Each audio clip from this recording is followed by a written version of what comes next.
They told him she was the most dangerous being in the galaxy.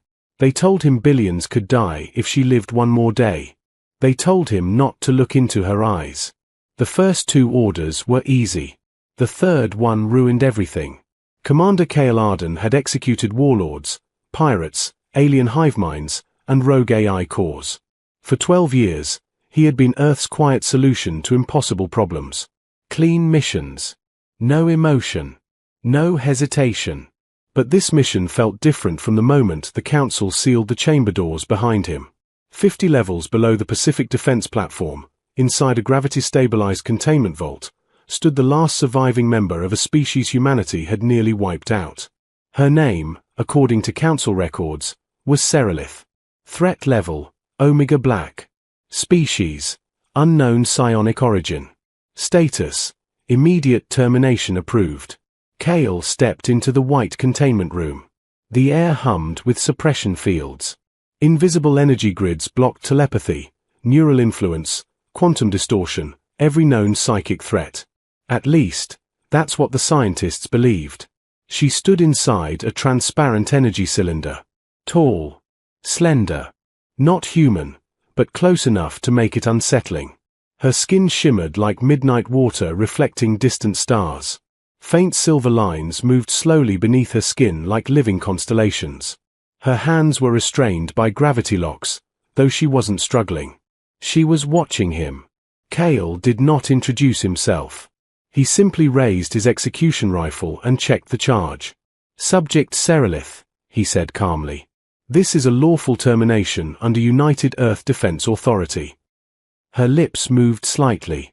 "You carry death like it is a uniform," she said softly. Her voice did not echo. It seemed to land directly in his mind despite the suppression grid.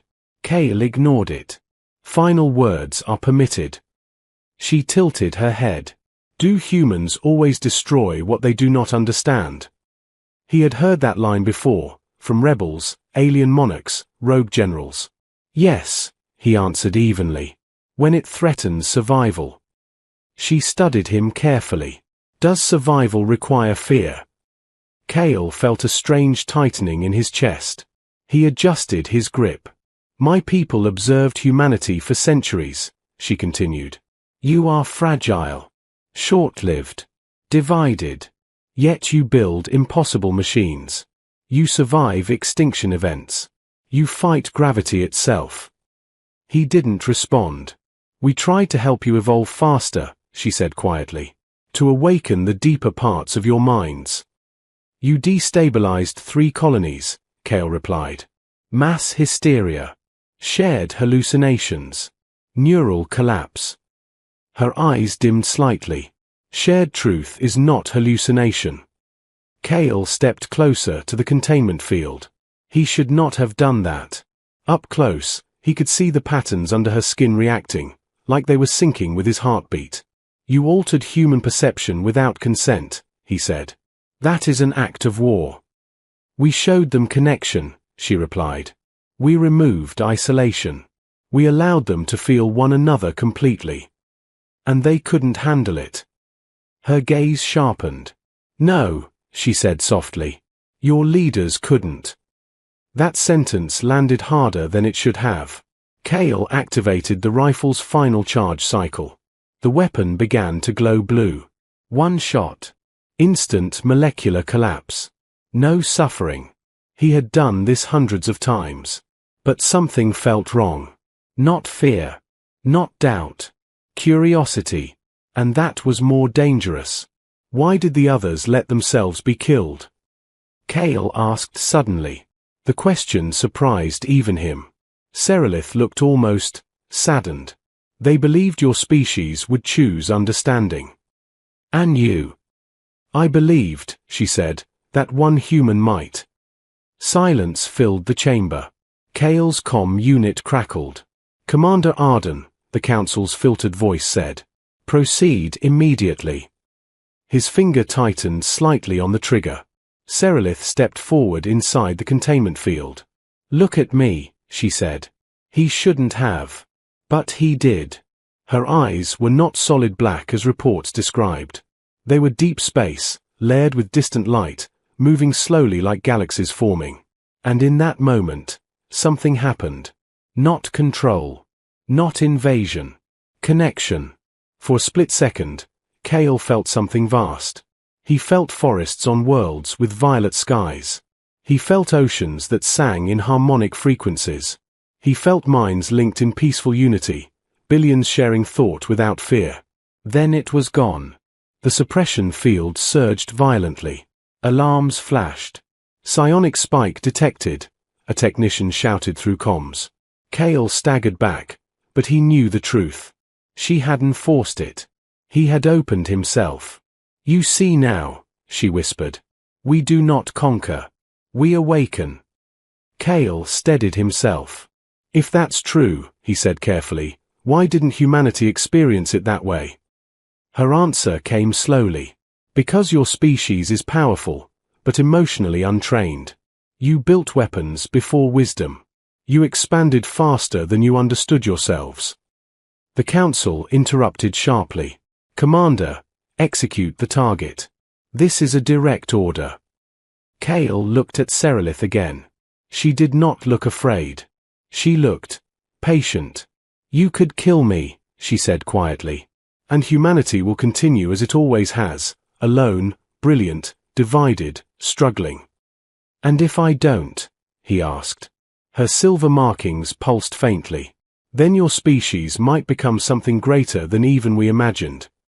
The rifle hummed louder. Kale had always believed humanity survived because it was ruthless when necessary. But that wasn't the full truth. Humanity also survived because it adapted. Because it questioned. Because sometimes, one person broke protocol and changed history.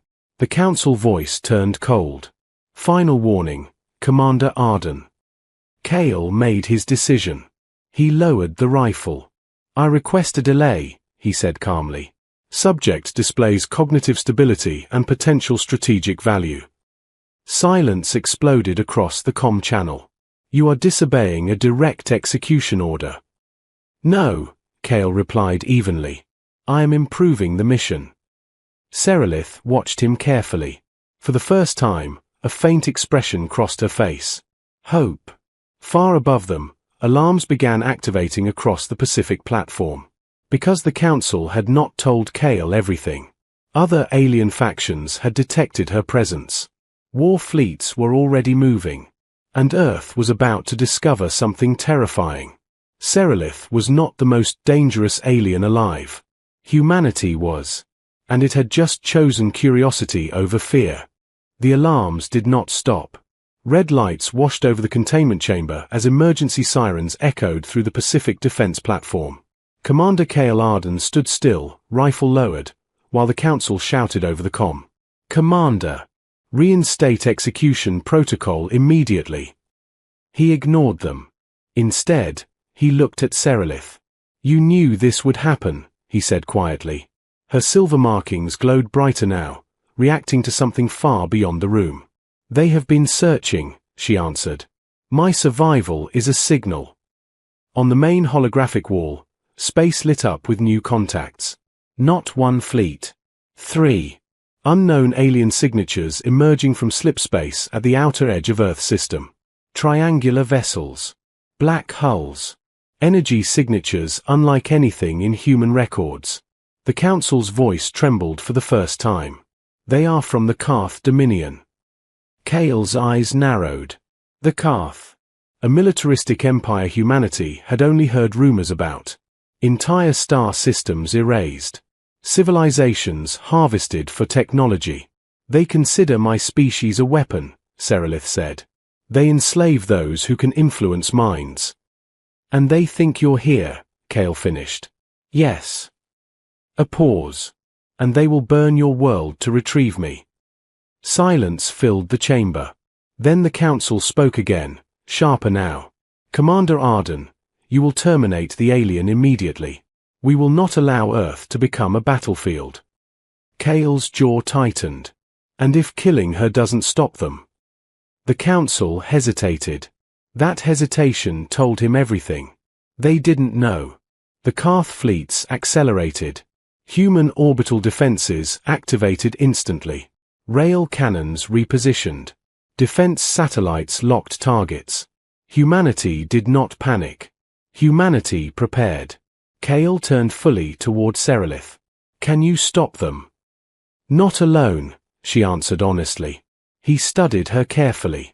If the suppression field drops, can you reach them? Yes.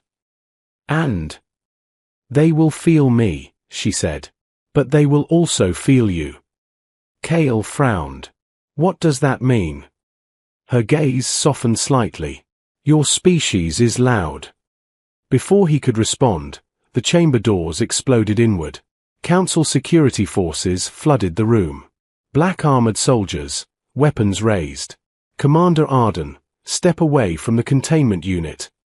Kale did not move. You're afraid, he said calmly. Stand down, the lead officer shouted. Kale slowly raised his rifle, not at Serelith. At the suppression generator. Every soldier froze.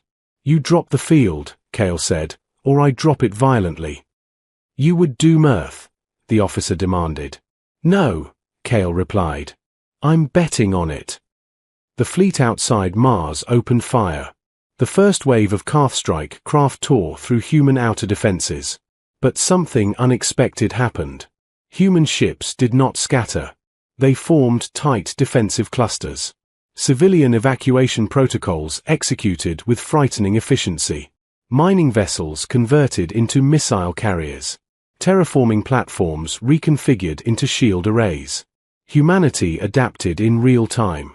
On Earth, engineers rerouted city power grids to orbital cannons. On Luna, civilian pilots volunteered as drone operators. Across the planet, millions tuned in. No riots. No collapse. Only focus. Kale looked at the soldiers. Humans survive because we learn fast, he said. Maybe it's time we learn something new. He fired. The suppression generator shattered. Energy fields flickered out. The room trembled. Every soldier aimed at Serelith. But she did not attack. She closed her eyes. And the world changed. It wasn't a psychic scream. It wasn't mind control. It was a broadcast. Suddenly, every human in the Pacific platform felt something. Not thoughts. Not commands. Connection. Pilots in orbit felt the fear of civilians, and their courage. Engineers felt the heartbeat of soldiers defending them. For the first time in human history, emotional isolation thinned. Kale staggered but stayed standing. He felt billions of emotions brush against his mind, not overwhelming, just present. Serelith's voice echoed softly in the chamber. I am not amplifying myself, she whispered. I am amplifying you. In orbit, something extraordinary happened. Human pilots began anticipating each other perfectly. Defense cannons fired with impossible coordination. Civilian volunteers synchronized drone swarms without speaking. It wasn't telepathy. It was empathy sharpened to precision. The Carth fleet hesitated. Their rigid hierarchy struggled against fluid human cooperation. Kale felt it too. For the first time, he truly understood something. Humanity had always been powerful, but divided. Fear had been their weakness. Connection was their multiplier. The council officers slowly lowered their weapons. Outside, a human frigate sacrificed itself to shield a colony transport. The emotional surge rippled through the network. Not panic. Resolve. Kale looked at Serelith. How long can you sustain this? Not long, she admitted. Your minds burn brightly. It is intense. The Carth command ship began charging a planet-killer beam.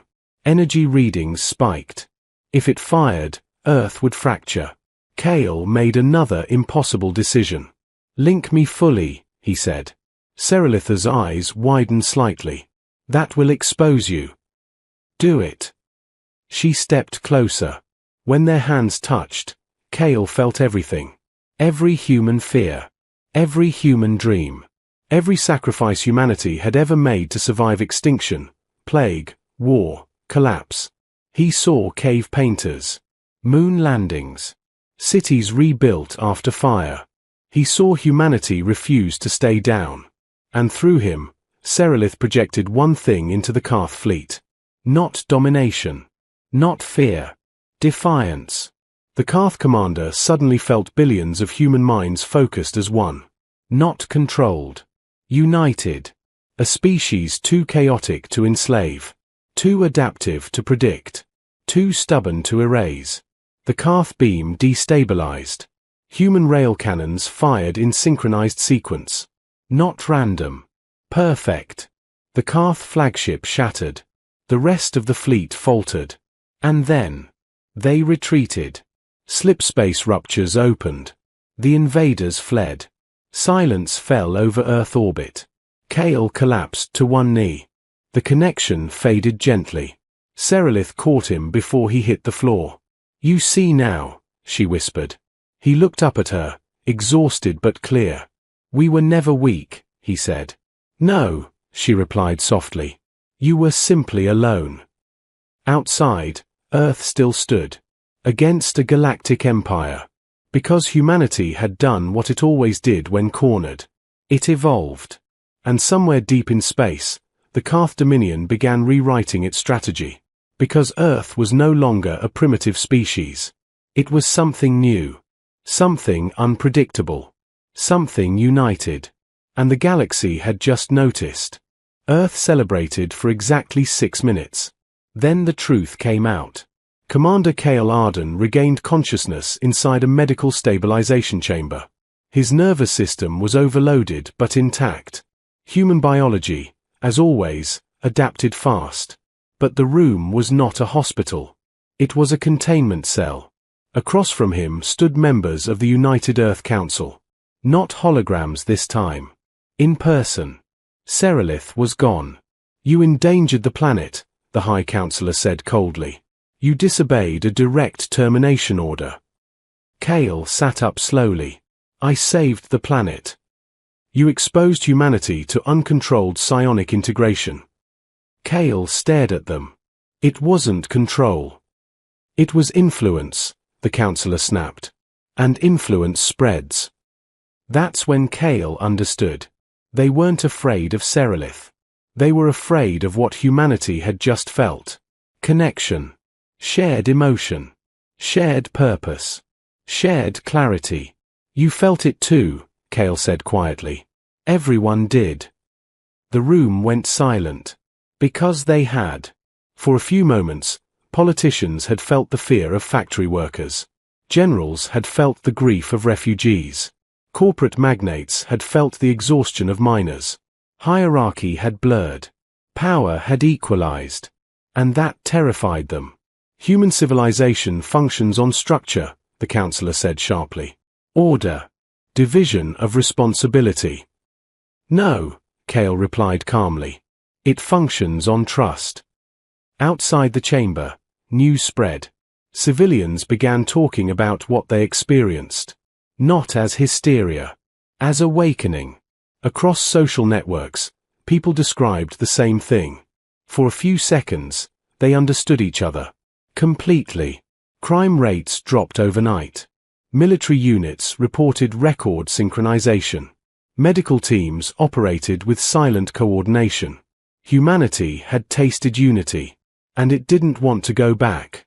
The Council made its decision. Serelith will be transferred to a deep space black site, the High Counselor declared. All research will be classified. The event will be labeled a neural anomaly. Kale stood slowly. "You can't erase this." "We can," the counselor replied. "Because we control the narrative." At that exact moment, every screen in the facility flickered. Serelith appeared. Not physically. Digitally. The council gasped. "That's impossible," one whispered. It wasn't telepathy. It was human hacking. Earth's youngest AI consortium, a decentralized civilian network, had intercepted the Council's encrypted channels. They had felt the connection too. And they chose action. Serelith's image looked calm. "I did not invade your systems," she said gently. "Your own children opened the door." Kale almost smiled. Human creativity. Always underestimated. Across Earth, millions began voluntarily activating experimental neural mesh devices, technology once restricted to research labs. Not to surrender individuality, but to enhance communication. Engineers improved the design within hours. Open source upgrades spread globally. Humanity did what it always did with new power. It innovated it. The Council lost control of the information war in less than 2 hours. Serelith stepped physically into the chamber doors, escorted not by guards, but by civilians. Scientists, programmers, pilots. They stood beside her willingly. "You see," she said softly to the Council, "they do not need to be ruled through fear." The High Councillor's composure cracked. "You think this unity will save you? The Karth will return. Stronger." Kale stepped forward. "Good." Everyone turned toward him. "We learned something today," he continued. "We're not dangerous because we destroy." He looked at Serelith. "We're dangerous because we adapt." In deep space, Karth scouts observed Earth cautiously. They detected massive neural data fluctuations, energy spikes across civilian networks, human fleets reorganizing faster than before. But something else worried them more.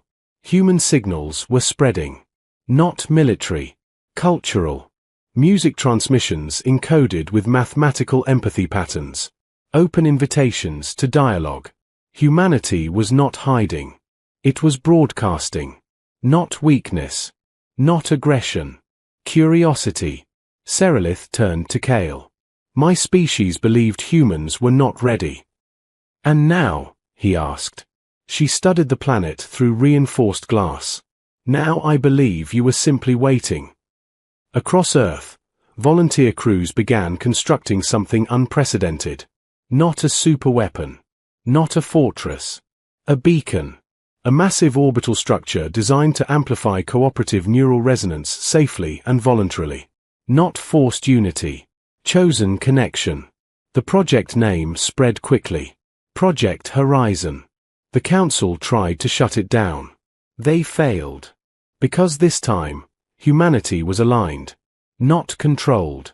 Aligned. Weeks later, Karth warships reappeared at the edge of the solar system. Larger fleet. Heavier weapons. Prepared for annihilation. But when they entered firing range, something unexpected happened. They felt it. Not psychic invasion. Not attack. An invitation. Humanity projected a message through Project Horizon. Not in words. In experience. They transmitted what Kale had felt. Human struggle. Human resilience. Human stubborn hope. The Karth commander hesitated. Because his own crew felt it too. Not control. Understanding. For the first time in Karth history, their rigid hierarchy faltered under emotional clarity. Humans were not prey. Not slaves. Not even rivals. They were something far more unpredictable. A species that weaponized empathy. A civilization that turned fear into innovation. The Karth fleet withdrew again. Not in defeat. In uncertainty. Back on Earth, Kale stood beside Serelith as Project Horizon activated fully. The beacon's light was not destructive. It was brilliant. He looked at her. "What happens now?" She smiled faintly. "Now," she said, "the galaxy decides whether it will fear humanity, or join it." Kale watched the stars. For the first time in his life, he was not holding a weapon. He was holding possibility. Humanity had been ordered to execute what it did not understand. Instead, it chose to learn. And in doing so, it became something no empire had prepared for. Not the most violent species. Not the most advanced. But the most adaptable. The most creative. The most relentlessly hopeful. The galaxy had feared humanity's weapons. It never expected humanity's heart. And this was only the beginning.